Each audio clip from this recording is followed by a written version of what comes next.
Hello friend, সবাইকে welcome. আজকে আমরা দেখবো আমরা যে যাত্রা শুরু করেছিলাম আসলে যে এইচএসসি যে সেমিস্টার পদ্ধতি চালু হয়েছে পরীক্ষার, সেই সেমিস্টার অনুযায়ী আমরা পরপর এমসিকিউ গুলো রিভিশন করছি। আমি একটা তোমাদের বই দেখিয়েছিলাম পারুল প্রকাশনী, যেটা বইটা অত্যন্ত সুন্দর করেছে, আমি দেখিয়েছিলাম। সেখান থেকে একটা 11 এর ফার্স্ট সেমিস্টার পার্ট আমি কমপ্লিট করে দিয়েছি তোমাদের। আজকে 12 এর যে থার্ড সেমিস্টার রয়েছে সেখান থেকে কিছু এমসিকিউ তোমাদের আজকে রিভিশন করবো। গত দুটো ভিডিওতে আমি 12 এর সেমিস্টার নিয়ে এসেছি, দুটো ভিডিও আমার দেওয়া হয়েছে। আজকেরটা 12 এর থার্ড সেমিস্টার রয়েছে, তার আজকে তৃতীয় পর্ব। ওকে, এই তৃতীয় পর্বতে আমরা জনসংখ্যা, জনবসতি এইসব জিনিস নিয়ে আলোচনা করব। আরো অনেক বিষয় আছে, চলো আমরা এক এক করে দেখে ফেলি। চলো, প্রথম যে প্রশ্নটা আমি তোমাদের সামনে নিয়ে এসেছি, দেখো, জনসংখ্যার ঘনত্ব কিভাবে পরিমাপ করা যায় বা তার সূত্রটি কি যদি বলা হয়, তাহলে হবে মোট জনসংখ্যা বাই মোট জমির পরিমাণ। দেখতে পাচ্ছ? ওকে, চলো দেখে নিই। মানুষ জমি অনুপাত ধারণাটি কেমন, সেটা হচ্ছে অবশ্যই ত্রিমাত্রিক অনুপাত। যে পরিমাণ জনসংখ্যা কোনো দেশ বা অঞ্চলের কার্যকর জমি বা সম্পদের অনুপাতে গড়ে ওঠে তাকে বলা হয় কাম্য জনসংখ্যা। জনবিস্ফোরণ হলো, দেখো অপশন দেওয়া আছে, বাসস্থানের অভাব, জীবিকার উপর চাপ, স্বাস্থ্য পরিষেবার ঘাটতি। সবকটি প্রযোজ্য? হ্যাঁ, অবশ্যই সবকটি প্রযোজ্য হবে এখানে।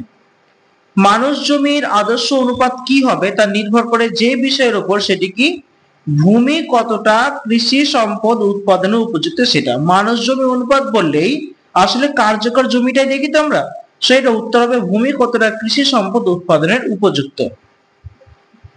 মানুষ জমি অনুপাত কোন দেশের জনসংখ্যার যেরূপ ধারণা, সেটা কেমন, সেটা হবে অবশ্যই গুণগত। অতিরিক্ত জনসংখ্যা বৃদ্ধির নেতিবাচক প্রভাব হলো জীবনযাত্রার মানের কিন্তু হ্রাস পাবে। ঠিক আছে, বাজার আয়তন তো বৃদ্ধি পাবে না, নগরায়ণ ঘটবে, এটা তো হবে না। নেতিবাচক প্রভাব তার মানে কি, জীবনযাত্রার মান হ্রাস হবে। বর্তমানে 2024 সাল এখানে দেওয়া হয়েছে। পৃথিবীর সর্বাপেক্ষা জনবসতিপূর্ণ দেশ যেটি, সেটা কিন্তু অবশ্যই ভারত। দ্বিতীয় রয়েছে চীন। এর আগের বার কিন্তু যখন সেন্সাস হয়েছিল তখন চীনের জনসংখ্যা বেশি ছিল, কিন্তু বর্তমানে জনবসতিপূর্ণ দেশ কিন্তু আমাদের ভারত, এবং জনসংখ্যাতেও কিন্তু প্রথম। নেক্সট দেখো, পৃথিবীর সবচেয়ে কম জনসংখ্যা দেশ হচ্ছে ভ্যাটিকান সিটি। মাথায় রাখবে, পৃথিবীর বর্তমান জনসংখ্যা প্রায় 800 কোটি। শূন্য জনসংখ্যা বৃদ্ধির দেশ হচ্ছে সুইডেন। চীন, ভারত তো কোনো মতেই হবে না। পৃথিবীর সর্বাধিক জনঘনত্ব দেখা যায় যে মহাদেশে, সেটা অবশ্যই এশিয়া। উন্নত দেশগুলিতে জনসংখ্যা বৃদ্ধির হার খুব কম। মরণশীলতার নিয়ন্ত্রক, দেখো কি বলছে, মরণশীলতা নিয়ন্ত্রক তার মানে কি, খাদ্যাভাব অবশ্যই হবে, রোগ ব্যাধি হবে, প্রাকৃতিক বিপর্যয় হবে, তার মানে সবকটি কারণই প্রযোজ্য। জনসংখ্যা স্বল্পতার প্রাকৃতিক কারণ যদি বলা হয় তাহলে কি হবে, দেখো, গভীর বনাঞ্চল তো হবেই, মরুভূমি এলাকাতেও মানুষ বাস করে না ঠিকঠাক, দুর্গম পার্বত্য ভূমিতেও কিন্তু বিচ্ছিন্ন জনবসতি দেখা যায়, সবকটি প্রযোজ্য। পৃথিবীর সর্বাধিক ঘনবসতিপূর্ণ অঞ্চল হচ্ছে দক্ষিণ এশিয়া। পৃথিবীর 1/4 লোকের বাস দক্ষিণ এশিয়ার বিভিন্ন দেশে। তার কারণ, বাসযোগ্য বিস্তীর্ণ সমতল ভূমি রয়েছে, কৃষিকাজে অনুকূল জলবায়ু, মৃত্তিকা রয়েছে, উচ্চ জন্মহার তো বটেই, তো অ্যান্সার ডি, সবকটি কারণেই প্রযোজ্য। নির্দিষ্ট বছরে জনসংখ্যা বৃদ্ধির হারের সূত্র হচ্ছে নির্দিষ্ট বছরে জন্মহার থেকে ওই বছরে মৃত্যু হারের বিয়োগফল। মানুষ জমি অনুপাত হলো জনসংখ্যার পরিমাণ ও ড্যাশের আয়তন অনুপাত, সেটা অবশ্যই কার্যকরী জমি হতে হবে। ভূমির ত্রিমাত্রিক দিকটি হলো ভূমির উৎপাদন ক্ষমতা। কোন দেশের জনসংখ্যা সম্পদের তুলনায় বেশি হলে তাকে বলা হয় জনাকীর্ণতা। নারীর সন্তান জন্মদানের ক্ষমতাকে বলা হয় প্রজনন।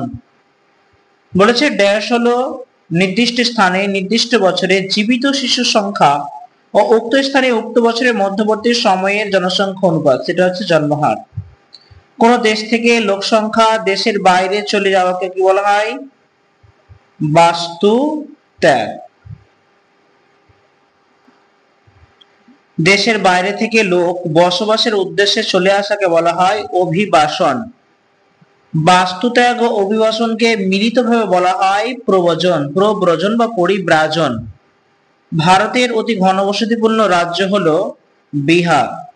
ভারতের অতি বিরল জনবসতি অঞ্চল হলো অরুণাচল প্রদেশ।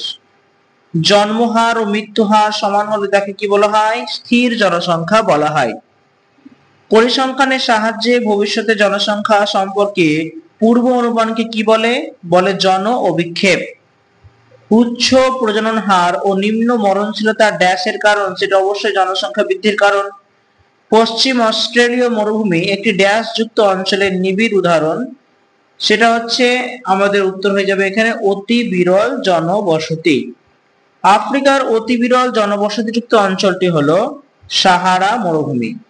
চলো এখানে একটা ছক আমরা দেখতে পাচ্ছি, ছকটা মিলিয়ে নি চলো। অ্যামাজন অববাহিকা, গঙ্গা ব্রহ্মপুত্র অববাহিকা, উত্তর আমেরিকা প্রেরি, নিম্নত অববাহিকা, ডান দিকে রয়েছে অতি নিবিড় ঘনবসতি, অতি বিরল বসতি, মধ্যম ঘনবসতি অঞ্চল, বিরল বসতি যুক্ত অঞ্চল। এখানে উত্তর হবে অ্যামাজন অববাহিকা হচ্ছে অতি বিরল বসতি। নেক্সট আমরা দেখবো গঙ্গা ব্রহ্মপুত্র হচ্ছে তোমার অতি নিবিড় ঘনবসতি, কারণ এখানে সমতল ভূমির জন্য এবং নদী জলের সুবিধার জন্য কিন্তু নিবিড় ঘনবসতি তৈরি হয়েছে। উত্তর আমেরিকা প্রেই হয়ে যাবে বিরল বসতিযুক্ত অঞ্চল, কারণ এখানে ঘাস ভূমিতে তেমন কেউ লোক বসবাস করে না। আর নিম্নত হচ্ছে মধ্যম ঘনবসতিযুক্ত অঞ্চল। এখানে আরেকটি ছক রয়েছে, আমরা দেখি অনুন্নত স্বাস্থ্য ব্যবস্থা, ছোট পরিবার, সুখী পরিবার, পুত্র সন্তানের প্রতি আগ্রহ, কৃষি নির্ভর জনসংখ্যা, ধর্মীয় বিশ্বাস, শ্রমের যোগান, রুগ্ন জনসংখ্যা, পরিবার পরিকল্পনা। সঠিক যে মিলটা হবে অনুন্নত স্বাস্থ্য ব্যবস্থা, সেটা হচ্ছে রুগ্ন জনসংখ্যা হবে। ছোট পরিবার, সুখী পরিবার, সেটা হচ্ছে পরিবার পরিকল্পনার মধ্যে পড়ে। পুত্র সন্তানের প্রতি আগ্রহ তোমার অবশ্যই কি হবে? ধর্মীয় বিশ্বাস এবং কৃষি নির্ভর জনসংখ্যা যেটা, সেটা হচ্ছে শ্রমের যোগান। ওকে, নেক্সট। এদিকে আরেকখানে ছক দেখো, কোন অঞ্চলে জনসংখ্যা সম্পদের অনুপাতে গড়ে ওঠে? বেকারত্ব, অপরাধ প্রবণতা, প্রয়োজনের তুলনায় সম্পদ ও উপকরণ বেশি, পরিবেশ বান্ধব সম্পদ উন্নয়ন, ডান দিকে আছে জনস্বল্পতা, স্থিতিশীল উন্নয়ন, কাম্য জনসংখ্যা, জনবিস্ফোরণ। এখানে সঠিক যে মিলটি হবে তোমাদের দেখে নাও, কোন অঞ্চলে জনসংখ্যা সম্পদ ও অনুপাতে গড়ে ওঠে, সেটা হচ্ছে কাম্য জনসংখ্যা। বেকারত্ব, অপরাধ প্রবণতা, সেটা কিন্তু হবে তোমাদের জনবিস্ফোরণ। প্রয়োজনের তুলনায় সম্পদ উপকরণ বেশি, সেটা হচ্ছে জনস্বল্পতা। এবং পরিবেশ বান্ধব সম্পদ উন্নয়ন, সেটা হচ্ছে স্থিতিশীল উন্নয়ন। এবারে আমরা চলে আসব জনবসতি সেটেলমেন্ট থেকে কি প্রশ্ন আছে আমরা দেখে নেব। ওকে, চলো তার এখান থেকে কি প্রশ্ন আমরা দেখতে। পলিশঙ্কুতে যে ধরনের বসতি গড়ে ওঠে সেটা কিন্তু হবে ত্রিভুজাকার। পলিশঙ্কুতে ত্রিভুজাকার জনবসতি গড়ে উঠবে। ক্ষুদ্র কুটির শিল্পকে কেন্দ্র করে গ্রামীণ বসতি গড়ে উঠেছে অ্যামাজন অববাহিকায়। প্রধান রাস্তার সঙ্গে অপ্রধান রাস্তায় মিলিত হয়ে যে বসতি গড়ে ওঠে সেটি হচ্ছে বৃক্ষরূপী বসতি। কোনটি বিক্ষিপ্ত বসতি গড়ে ওঠার কারণ নয়? দেখো, প্রতিকূল পরিবেশ রয়েছে, ভূমির পুনরুদ্ধার রয়েছে, পুনর্বাসন রয়েছে, শহর ও নগরের সান্নিধ্য রয়েছে। এখানে সঠিক উত্তরটি হবে কোনটি বিক্ষিপ্ত বসতি গড়ে ওঠার কারণ নয়, সেটা হচ্ছে শহর ও নগরের সান্নিধ্য। পশুপালন নির্ভর গ্রামীণ বসতি গড়ে উঠেছে কোথায়? সেটা হচ্ছে স্টেপ তৃণভূমিতে। ভালো করে মন দিয়ে দেখো, পশুপালন নির্ভর গ্রামীণ বসতি গড়ে উঠেছে স্টেপ তৃণভূমিতে, বাকিগুলো কিন্তু হবে না। কঙ্গো হবে না, ছোটনাগপুর হবে না, বঙ্গোপসাগর হবে না। পরের পাঠটি দেখো, শহরের কার্যাবলী ভিত্তিক শ্রেণী বিভাগের ক্ষেত্রে কোন পৌর বিশারদের করা শ্রেণী বিভাগটি অধিক জনপ্রিয়? সেটা হচ্ছে বার্জেল। ভালো করে বোঝেন, বার্জেল। নিচের কোনটি একটি শিল্প শহর নয়? দুর্গাপুর শিল্প শহর, জামশেদপুর শিল্প শহর, রৌরকেল্লা শিল্প শহর। তাহলে হবে পুরী। পুরী একটি পর্যটন শিল্প কেন্দ্র। একটি সামরিক কেন্দ্র শহরের উদাহরণ হলো কি বলতো? ব্যারাকপুর। পৃথিবীর একটি বৃহৎ শিল্প শহরের উদাহরণ হচ্ছে ইউক্রেনের কিভাই রগ। নেক্সট পার্ট, ভারতের সর্বাধিক জনবহুল রাজ্য হলো, সর্বাধিক জনবহুল রাজ্য তোমার উত্তরপ্রদেশ। জনবহুল হচ্ছে উত্তরপ্রদেশ। 2020 খ্রিস্টাব্দে জনগণনা অনুযায়ী পৃথিবীর মোট জনসংখ্যার কত শতাংশ ভারতে বসবাস করে? এটা হচ্ছে অপশন ডি, 17.7%। জামশেদপুর শিল্পাঞ্চল ঘনবসতি হওয়ার কারণ হলো, তোমার এখানে উত্তর হবে বিবিধ খনিজ সম্পদের প্রাচুর্য। 2011 খ্রিস্টাব্দের আদমশুমারি অনুযায়ী প্রতি বর্গ কিলোমিটারে ভারতের জনঘনত্ব ছিল অপশন সি 382 জন। দেখো, জনসংখ্যা বৃদ্ধির হার কম লক্ষিত হয়, সেটা হচ্ছে অপশন সি দক্ষিণ ভারতের রাজ্যগুলিতে জনসংখ্যা বৃদ্ধির হার কম, কারণ এখানে বেশিরভাগ শিক্ষিত মানুষের বসবাস। তাই উত্তর ও পশ্চিম ভারতের রাজ্যগুলিতে জনসংখ্যা বৃদ্ধির হার দেখো কত বলেছে, 10% বেশি, 20% বেশি, 30% বেশি। 40%-এর বেশি, এখানে উত্তর হবে 20%-এর বেশি। কোনটি ভারতের অধিক জনসংখ্যা বৃদ্ধির হারের কারণ নয়? ভালো করে চারটি অপশন পড়ে নাও আগে। পুত্র সন্তানের প্রতি আকাঙ্ক্ষা, জন্ম নিয়ন্ত্রণ সম্পর্কে সচেতনতার অভাব, উন্নত মানের জীবনযাত্রা, শিক্ষার অভাব। এখানে সঠিক উত্তর হবে অপশন সি, উন্নত মানের জীবনযাত্রা। ভারতের কোন রাজ্যে ঋণাত্মক জনসংখ্যা বৃদ্ধির হার লক্ষ্য করা যায়? সেটা হবে অপশন বি, হচ্ছে নাগাল্যান্ড। ওকে, নেক্সট দেখো, 2011 খ্রিস্টাব্দের জনগণনা অনুযায়ী ভারতের নারী পুরুষ অনুপাত হলো 943:1000। দেখো, নারী পুরুষ, প্রথমে নারী তারপর পুরুষ, 943:1000। ভারতে পৌর জনসংখ্যার হার হবে গ্রামীণ জনসংখ্যার হারের তুলনায় কম। ভারত একটি জনাকীর্ণ দেশ, তার কারণ কি? তার কারণ দেখো, অধিক জনসংখ্যা বৃদ্ধির হার ও অপ্রতুল সম্পদের যোগান, এটা বেস্ট কারণ। নেক্সট, ভারতের কোন রাজ্যে নারী পুরুষ অনুপাত সর্বাধিক? এখানে উত্তর হবে কেরল। কেরলে নারীর সংখ্যা পুরুষদের চাইতে বেশি। এবার আমরা মূল পর্বে চলে এলাম। দেখো, আদমশুমারি বা সেন্সাসে যে সকল বিষয় অন্তর্ভুক্ত থাকে না সেটা হচ্ছে জনগণনা, অন্তর্ভুক্ত থাকে, সেটা হচ্ছে জনগণনা। ভারতের সর্বশেষ সেন্সাস প্রকাশিত হয়, তোমরা সকলেই জানো, 2011 সালের পর আর কোনো সেন্সাস হয়নি। 2011 খ্রিস্টাব্দে আদমশুমারি অনুযায়ী ভারতের জনসংখ্যা ছিল 121 কোটি। ভারতে যে রাজ্যে জনঘনত্ব সর্বাধিক সেটা হচ্ছে বিহার। জনঘনত্ব বললে বিহার। জনঘনত্ব সর্বাপেক্ষা কম যে রাজ্যে সেটা হচ্ছে অরুণাচল প্রদেশ। নিচে প্রদত্ত ভারতের যে কেন্দ্রশাসিত অঞ্চলে জনসংখ্যা সবচেয়ে বেশি সেটা হচ্ছে দিল্লি। অতি ঘনবসতি অঞ্চলগুলিতে জনসংখ্যার ঘনত্ব প্রতি বর্গ কিলোমিটারে 1000 জনের বেশি। রাজস্থানে নিম্ন জনঘনত্বের কারণই হলো মরুভূমি তো হবেই, শুষ্ক জলবায়ু বটে এবং বালুময় মৃত্তিকার জন্য, তাই হবে উত্তর সবকটি কারণে প্রযোজ্য। হিমাচল প্রদেশ ও নাগাল্যান্ডে বিরল বসতির কারণ দেখো, দুর্গম পার্বত্য অঞ্চল, এটা ঠিক। চাষাবাদের সুযোগ কম, এটাও ঠিক। অনুন্নত ব্যয় সাপেক্ষ পরিবহন ব্যবস্থা, এটাও ঠিক। সঠিক উত্তর সবকটি কারণেই প্রযোজ্য। অরণ্যময় পার্বত্য ভূমির জন্য কোন রাজ্য জনবিরল? সেটা হচ্ছে অরুণাচল প্রদেশ। জনবহুল নদী গঠিত সমভূমি নয়, সেটি হচ্ছে কি বলতো, জনবহুল নদী গঠিত সমভূমি নয়, সেটা হচ্ছে রাজস্থানের সমভূমি। 2011 খ্রিস্টাব্দের আদমশুমারি অনুযায়ী ভারতের জনঘনত্ব ছিল 382 জন প্রতি বর্গ কিমিতে। ভারতে মহানগর হিসেবে গণ্য করা হয়, ভারত তার 10 লক্ষ জনসংখ্যা হয়ে গেলে তাকে মহানগর হিসেবে গণ্য করা হবে। ভারতের সর্বাধিক জনসংখ্যা বিশিষ্ট মহানগর হলো মুম্বাই। ভারতের আদমশুমারি 2011 অনুযায়ী নারী পুরুষ জনসংখ্যার অনুপাত প্রতি হাজারে 943। ভারতে পৌরবসতির সমস্যা কি? অপরিকল্পিত রঙ্গরায়ন হবে না।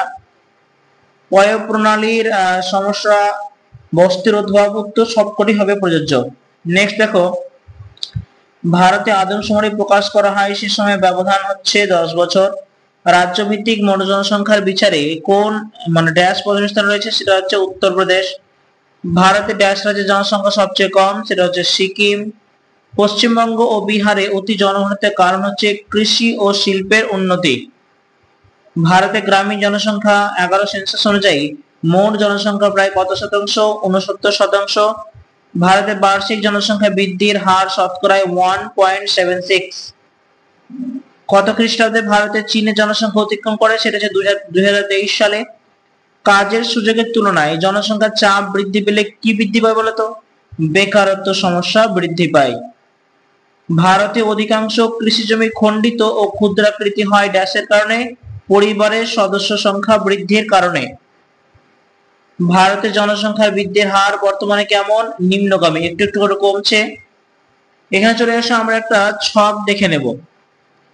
বাঁদিকে রয়েছে অতি ঘনবসতি অঞ্চল, ঘনবসতি অঞ্চল, মধ্যম ঘনবসতি অঞ্চল, নিম্ন ঘনবসতি অঞ্চল, অতি বিরল জনবসতি অঞ্চল। ডান দিকে রয়েছে গুজরাট, আন্দামান নিকোবর দ্বীপপুঞ্জ, পশ্চিমবঙ্গ, কেরল, হিমাচল প্রদেশ। তাহলে এখানে উত্তর যেটি হবে, অতি ঘনবসতি অঞ্চল হবে পশ্চিমবঙ্গ। তারপরে আসছে আমাদের ঘনবসতি অঞ্চল হচ্ছে কেরল। মধ্যম ঘনবসতি অঞ্চল হচ্ছে, এখানে উত্তর হবে তোমাদের মধ্যম যেটা, সেটা তোমাদের হচ্ছে গুজরাট। নিম্ন ঘনবসতি অঞ্চল হবে,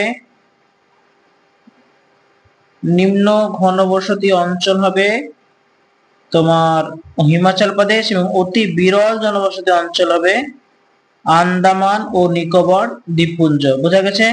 নেক্সট এখানে দেখো আরেকটা ছকে আমরা দেখিয়ে নিই। বাংলাদেশের শিল্পোন্নতি, ধর্মীয় কারণ, ঐতিহাসিক কারণ, শিক্ষা সাংস্কৃতিক কারণ, ডান দিকে হচ্ছে জয়পুর, শান্তিনিকেতন, জামশেদপুর, বারাণসী। তাহলে এখানে কি শিল্পোন্নতি কোথায় আছে? শিল্পোন্নতি দেখা যাচ্ছে আমাদের জামশেদপুর। ধর্মীয় কারণের জন্য যে শহর সেটা হচ্ছে বারাণসী। ঐতিহাসিক কারণ বলতে গেলে আচ্ছা শিক্ষা সংস্কৃতি বলতে গেলে শান্তিনিকেতন। ঐতিহাসিক কারণ বলতে গেলে জয়পুরের সঙ্গে জড়িত হবে। ক্লিয়ার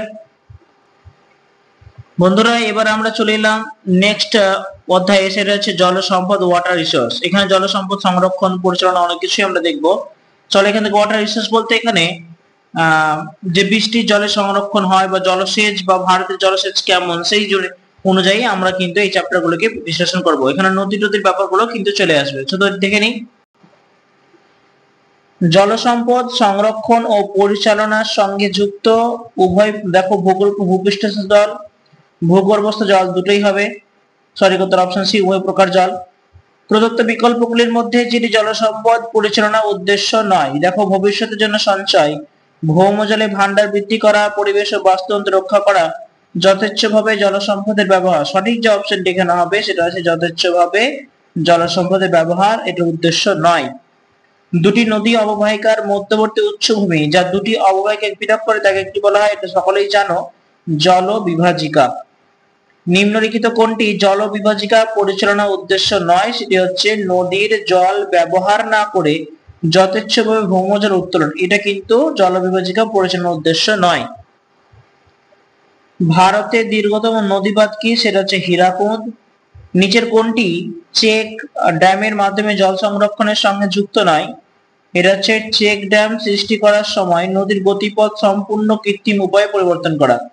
পেরিয়ার নদীর উপর সৃষ্ট জলাধারের নাম কি? সেটি হচ্ছে ইদুক্কু।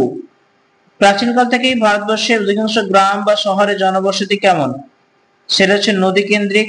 রেইন ওয়াটার হারভেস্টিং এর সঙ্গে যুক্ত নয়। ভালো করে চারটে অপশন পড়ে নাও। ভৌমজল উত্তোলনের খরচ নিরাময়, প্রয়োজন মতো পরিশুদ্ধ জলের যোগান নিশ্চিত করা, খরাপ্রবণ অঞ্চলে খরাক্লিষ্টতা দূর করতে সাহায্য করা, নদীর গতিপথে আড়াআড়ি বাঁধ দিয়ে জলাধার নির্মাণ। সঠিক উত্তর হচ্ছে নদীর গতিপথে আড়াআড়ি বাঁধ দিয়ে জলাধার নির্মাণ করা। অতিরিক্ত ভৌমজল উত্তোলনে যে দূষণ হতে পারে সেটি কি? সেটি হবে, দেখো আর্সেনিক দূষণ হয়, ফ্লুরাইডও হবে। তো সঠিক উত্তর হবে অপশন সি, উভয়। নলকূপ খননে অসুবিধা হয় ভৌমজলের স্তর অনেক গভীরে থাকলে, ভূমিভাগ শিলাময় হলে, মৃত্তিকার স্তর অগভীর হলে। সবকটি ঠিক, অবশ্যই অপশন ডি সবকটি ঠিক হবে। নেক্সট চলে আসি, দেখো প্রদত্ত কোন বিকল্পটি খাল দ্বারা জলসেচের ক্ষেত্রে সুবিধার মধ্যে পড়ে না? এটা তোমাদের হবে কিন্তু বি হবে, খালের মাধ্যমে অনেক সময় নদীর উদ্বৃত্ত বন্যার জল কৃষি জমিতে প্লাবিত করে। জলাশয় থেকে জলসেচ বহুল ভাবে প্রচলিত, সেটা হচ্ছে অপশন বি, দক্ষিণ ভারতে। রেণুকা সাগর জলাধার কোন নদীর উপর নির্মিত হয়েছে? সেটি হচ্ছে অপশন সি, মালপ্রভা। রেণুকা সাগর জলাধার কোন নদীর উপর নির্মিত হয়েছে? মালপ্রভা। অতিরিক্ত জলসেচের কুফল গুলি হলো, সেটা হচ্ছে তোমার দেখো ভৌমজলের সঞ্চয় হ্রাস পাবে, জমির উর্বরতা ধর্ম পরিবর্তিত হয়ে যাবে, মাটির উপরের স্তরে লবণ সঞ্চিত হবে। উত্তর হবে অপশন ডি সবকটি ঠিক। কূপ খননের সুবিধাযুক্ত স্থানগুলি হলো স্বল্প গভীরতায় ভৌমজলে অবস্থানযুক্ত স্থানে, ভূমিভাগ পলল মৃত্তিকা দ্বারা গঠিত হলে, কৃষি জমির সন্নিকটে অবস্থিত অনুকূল স্থানে। সবকটি ঠিক। উত্তর হবে অপশন এ স্বল্প গভীরতায় ভৌমজলে অবস্থানযুক্ত স্থানে। জলসেচের জন্য নির্মিত খাল হলো নিত্যবহ প্রকৃতির খালও হয়, অনিত্য প্রকৃতির খালও হয়। তো উভয় হবে অ্যান্সার। ইন্দিরা গান্ধী খালের মাধ্যমে জলসেচের উপর যে রাজ্য কৃষি নির্ভর করে সেটা হচ্ছে রাজস্থান। রাজস্থানে রয়েছে ইন্দিরা গান্ধী খাল। ভারতের সবচেয়ে বড় খাল হচ্ছে ইন্দিরা গান্ধী খাল। প্রদত্ত যে সেচ প্রকল্পটি উত্তর ভারতে অবস্থিত সেটা হচ্ছে ভাকরানাঙ্গল। বৃষ্টি জল সংরক্ষণের পদ্ধতি হলো, দেখো ছাদে বৃষ্টি জল সংগ্রহ করা হয়, ভূপৃষ্ঠ প্রবাহিত বৃষ্টি জল দ্বারা সংগ্রহ করা হয়। তো সঠিক উত্তর হচ্ছে উভয়। জল সংরক্ষণের প্রয়োজনীয় কারণ কি? পানীয় জলের নিয়মিত সরবরাহ সুনিশ্চিত করা হবে, শুষ্ক ঋতুতে চাষাবাদের জন্য জল সরবরাহ করা, এটা হবে। শিল্প সম্প্রসারণের সঙ্গে সঙ্গে জলের যোগান সুনিশ্চিত করা, এটা হবে। তো উত্তর হবে সবকটি কারণ প্রযোজ্য। জল সম্পদ সংরক্ষণের উদ্দেশ্য, দেখো ভূপৃষ্ঠস্থ জল সংরক্ষণ হবে, ভূগর্ভস্থ জল সংরক্ষণ হবে, উভয়। জল বিভাজিকার সুষ্ঠু পরিচালনা প্রয়োজন, কারণ জল সম্পদের সরবরাহ সুনিশ্চিত করার জন্য। বৃষ্টি জল সংরক্ষণের সুবিধা হলো সংরক্ষণ ব্যবস্থা সহজ এবং সুলভ। গঙ্গা অ্যাকশন প্ল্যানের মুখ্য উদ্দেশ্য কি? গঙ্গার জলদূষণ রোধ করা। ভারতে জলসেচের প্রয়োজনীয় কারণ কি? সেটা হচ্ছে সবকটি কারণ বলছি। ভারতে বৃষ্টিপাতের পরিমাণ সর্বত্র সমান নয়, বিশ্বতে অনিশ্চয়তা লক্ষ্য করা যায়, শীতকালে রবি ফসলের চাষের সবকটি কারণে হবে প্রযোজ্য। উত্তর ভারতে খালের সাহায্যে জলসেচ অধিক প্রচলিত, তার কারণ নদীগুলি নিত্যপ্রবাহ সারা বছর জল থাকে। পলল সমভূমি হওয়ায় খাল খনন সুবিধাজনক। বিস্তীর্ণ সমতল কৃষিজমি উত্তর-পূর্বে সবকটি প্রযোজ্য। পাশাপাশি অবস্থিত দুটি নদী অববাহিকার মধ্যবর্তী উৎসমকে বলা হয় জলবিভাজিকা। ভারতের উচ্চতম জলাধার কোনটি? তেহরি। ভারতের দীর্ঘতম জলাধার কোনটি? হীরাকুদ। কৃষিকাজের প্রয়োজনে বিভিন্ন প্রাকৃতিক উৎস থেকে জলসিঞ্চনের ব্যবস্থা করাকে বলা হয় জলসেচ। মোট জলসেচ যুক্ত জমির বিচারে পৃথিবীতে ভারতের স্থান দ্বিতীয়। উত্তর ভারতে বিশাল সমভূমি অঞ্চলে কিসের দ্বারা জলসেচ ব্যবস্থা অধিক প্রচলিত? কূপ ও নলকূপ। দক্ষিণ ভারতের মালভূমি অঞ্চলে কিসের দ্বারা জলসেচ ব্যবস্থা অধিক প্রচলিত? জলাশয়। ড্যাশ ভারতের দীর্ঘতম খালপথ? সেটা হচ্ছে ইন্দিরা গান্ধী ক্যানাল। বৃষ্টির জল সংরক্ষণে ভারতের ড্যাশ রাজ্য অগ্রণী? সেটা হচ্ছে তামিলনাড়ু। অন্ধ্রপ্রদেশ তামিলনাড়ু রাজ্যে ড্যাশ খাল দ্বারা জলসেচ হয়ে থাকে? সেটা হচ্ছে বাকিংহাম খাল। অন্ধ্রপ্রদেশ তামিলনাড়ু রাজ্যে বাকিংহাম খাল দ্বারা জলসেচ করা হয়। চলো একটা আমরা ছক দেখে নিব। মেসেঞ্জার ড্যাম, নাগার্জুন সাগর ড্যাম, সর্দার সরোবর ড্যাম, মৃত্যুর ভাকরা, নদী রয়েছে কাবেরী, নর্মদা, শতদ্রু, ময়ূরাক্ষী, কৃষ্ণা। এখানে দেখো কোন নদীর উপর কোন ড্যাম গুলো অবস্থিত। বলছে না মেসেঞ্জার ড্যাম সেটা হচ্ছে ময়ূরাক্ষী নদী হবে, নাগার্জুন সাগর ড্যাম হচ্ছে তোমার কৃষ্ণা নদী, সর্দার সরোবর ড্যাম হচ্ছে নর্মদা, মেত্তুর ড্যাম হচ্ছে তোমার কাবেরী নদীর উপর তৈরি করা হয়েছে এবং ভাকরা নাঙ্গাল যেটা সেটা হচ্ছে শতদ্রু। আরেকটি আমরা ম্যাচিং দেখে নেবো এই সাইডে। রানা প্রতাপ সাগর প্রকল্প, কাকড়াপাড়া প্রকল্প, ভাকরা নাঙ্গাল প্রকল্প, রিহান প্রকল্প। ডান দিকে রয়েছে নদী শতদ্রু, চম্বল, সৈন্যদ্রু, উপনদী, তাপ্তি। তাহলে কি হবে? রানা প্রতাপ সাগর প্রকল্প যেটা সেটা হচ্ছে চম্বল নদী। কাকড়াপাড়া প্রকল্প হবে তাপ্তি, ভাকরা নাঙ্গাল প্রকল্প হবে শতদ্রু এবং রিহান প্রকল্প হবে চম্বল। বন্ধুরা আজকে এতটুকুই রাখবো, আমরা বেশি ভিডিও বড় করবো না। এরপরে আর একটা পার্ট আমরা সেমিস্টার অনুসারে নিয়ে আসবো। এরপরে তোমাদের জন্য থাকবে প্রত্যেকদিন একটি করে মক টেস্ট। যে 60 নম্বরে তোমাদের এসএলএসটি পরীক্ষা হবে, প্রত্যেকদিন হবে একটি করে মক টেস্ট তোমাদের জন্য নিয়ে আসছি। তো তোমরা প্রস্তুত থাকো এবং সাথে সাথে বলবো যারা এসএলএসটির সাথে সাথেই যারা ক্লাস 11 বা 12 এ পরীক্ষা দেবে আসলে সেমিস্টার, তাদের জন্য কিন্তু এই ভিডিওগুলো চরম গুরুত্বপূর্ণ।